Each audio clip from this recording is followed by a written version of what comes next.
ہر شہر ہر گلی میں ہے چرچا جہیز کا، ہر شہر ہر گلی میں ہے چرچا جہیز کا، دنیا میں یہ رواج ہے اچھا جہیز کا، لڑکے کا جنم ہوتے ہی کہتا ہے فخر سے 4 لاکھ کا ٹکٹ ہے یہ بچہ جہیز کا، لڑکی کے والدین کی نیند حرام ہے جب سے سنا ہے شہر میں چرچا جہیز کا۔ برادران اسلام اور میرے نوجوان دوستوں، السلام علیکم ورحمۃ اللہ وبرکاتہ۔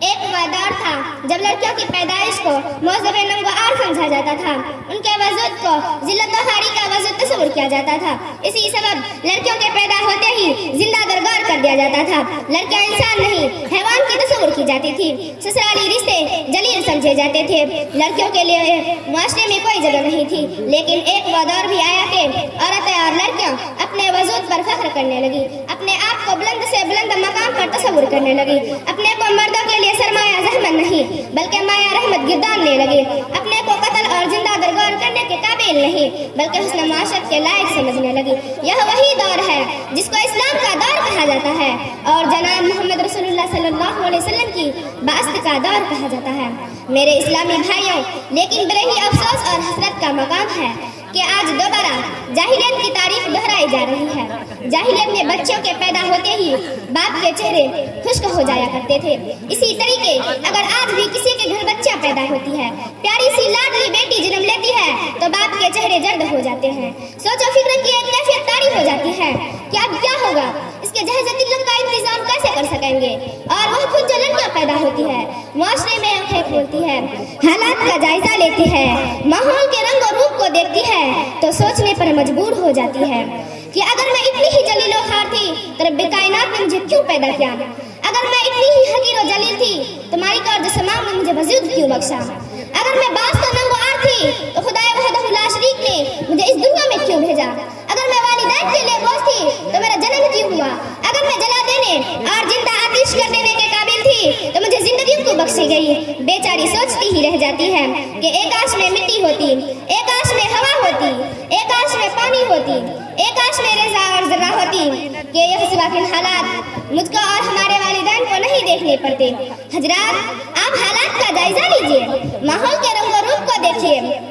حضرات، آپ حالات کا جائزہ لیجئے، ریڈیو، اخبارات، جرائد اور مجلات کا مطالعہ کیجئے تو ہماری معصوم بہنوں کے خون کے چھینٹے سرخیوں میں نظر آئیں گے، ان کی چتا کی خوفناک تصویر دکھائی دیں گی، ان کی آہ و بکا کی سسکیوں کی صدائیں سنائی دیں گی، جھیل جیسی آنکھوں سے آنسو کے قطرات مانند جھرنے کے بہتے اور گرتے نظر آئیں گے۔ میرے دوستوں، ایسا کیوں ہو رہا ہے؟ ہماری بہن اور بیٹیاں شادی ہوتے ہی بے گھر کیوں کر دی جاتی ہے؟ ان کو گالی گلوچ سے کیوں نوازا جاتا ہے؟ ان کو سخت و سست کیوں کہا جاتا ہے؟ ان کے سینے پہ چڑھ کر گلے پر چھری کیوں چلائی جاتی ہے؟ ان کو نظر آتش کیوں کر دیا جاتا ہے؟ وجہ اس کی صرف یہی کہ اس کو قدرت نے جس گود کا سہارا عطا کیا، جس باپ کی شفقت سے نوازا تھا، اس باپ نے اس کے جوان ہوتے ہی شادی تو کر دی لیکن ساتھ میں جہیز کا سامان نہیں دیا، ٹی وی VCR اور ٹرانزسٹر نہیں دیے، موٹر سائیکل، فرنیچر اور دوسری اشیاء نہیں دیے۔ مسلمانوں، تم کون سا نیو ماڈل مذہب اختیار کر لیا ہے؟ کون سا گولڈن دین اختیار کر لیا ہے کہ شادی جو کہ عبادت اور باعث جنت تھی اس کو باعث جہنم بنا لیا، بیوی جو کہ باعث رحمت تھی اس کو باعث زحمت بنا لیا، مالک ارض و سماء کے فرمان کو بھول گئے، نبی امی صلی اللہ علیہ وسلم کے فرمودات کو ترک کر دیا، دین اسلام سے روٹ گئے، دین متین کا مطالبہ تم سے کچھ اور ہے اور تم کچھ اور کر رہے ہو۔ حالانکہ قرآن واضح لفظوں میں موجود ہے کہ دین اسلام کو چھوڑ کر چاہے کیسا ہی طریقہ کیوں نہ اختیار کیا جائے، اللہ کے یہاں وہ مقبول نہیں۔ میرے سامعین، جہیز و تلک کی شریعت گروہ کے اندر کوئی گنجائش نہیں۔ آپ پہلی سلی مکمل تاریخ الٹ جائیے، آپ کو معلوم ہو جائے گا کہ اللہ کے رسول اللہ صلی اللہ علیہ وسلم نے 1 2 نہیں بلکہ 11 شادیاں کی ہے، کہیں بھی جہیز کا نام و نشان موجود نہیں، بلکہ حضور صلی اللہ علیہ وسلم نے اپنی لاڈلی زینب کی شادی کی، جہیز نہیں دیا، ام کلثوم کی شادی کی، جہیز نہیں دیا، رقیہ کی شادی کی، جہیز نہیں دیا، اور مجھے یہ بھی کہنے دیجیے کہ فاطمہ کی بھی شادی کی تو جہیز نہیں دیا۔ ذرا آگے نکل کر دیکھیے، ابو بکر صدیق نے شادی کی، جہیز نہیں لیا، عمر فاروق نے شادی کی، جہیز نہیں لیا، عثمان ذی النورین نے شادی کی، جہیز نہیں لیا، حیدر کرار نے شادی کی، جہیز نہیں لیا، گرجب کے سارے اصحاب رسول کی زندگیاں جہیز و تلک سے خالی ہے۔ مسلمانوں، جب مدنی کریم صلی اللہ علیہ وسلم سے لے کر تمام اصحاب رسول کی زندگیاں جہیز سے خالی ہے تو پھر ہم کیسے مسلمان ہیں؟ ہمارا دعویٰ اسلام کیسا ہے کہ ہم نے کس کو اپنی زندگی کا بنا لیا ہے، جس کو اپنے لیے لائی کے فخر تصور کرتے ہو، داد و ہنس کا سبب تصور کرتے ہو، ہزاروں بلکہ لاکھوں روپے بے جا سے پکڑ ڈالتے ہو۔ گجب بالائے گجب یہ کہ جہیز نہ لانے کی وجہ سے ان معصوم بچوں کو بے دریغ ذبح کر ڈالتے ہو۔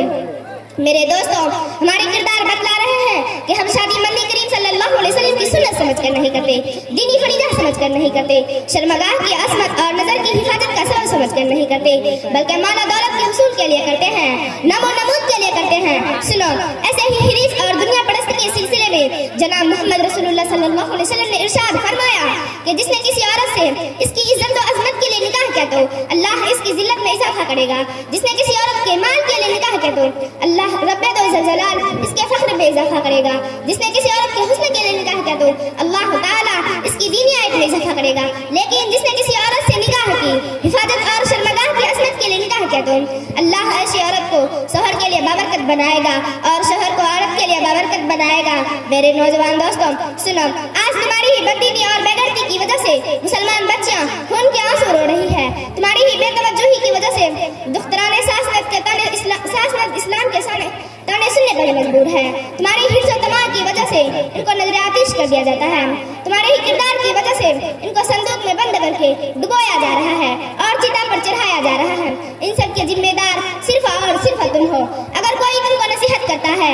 اللہ جل جلالہ کا فرمان یاد دلاتا ہے، جناب محمد رسول اللہ صلی اللہ علیہ وسلم کے فرمودات سناتا ہے، بے جا اسراف سے بچنے اور سیدھی شادی کی تلقین کرتا ہے، تو تم اسے پھٹکار دیتے ہو اور بہانہ یہ بناتے ہو کہ جہیز لینا یا تو سنت نبی ہے۔ خود نبی کریم صلی اللہ علیہ وسلم نے اپنے لکھتے جگر سیدہ فاطمہ کو جہیز دیا تھا۔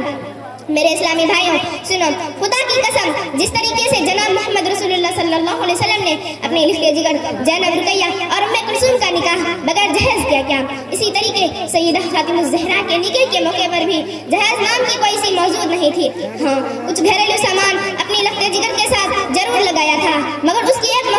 مخصوص وجہ تھی، وہ یہ کہ حضرت علی بچپن ہی میں آپ صلی اللہ علیہ وسلم کے گھر لے آئے گئے تھے، پرورش و پرداخت آپ ہی نے فرمائی۔ جوان ہونے پر حیدر کرار کے پاس نہ کوئی اپنا مکان تھا، نہ کوئی اثاثہ۔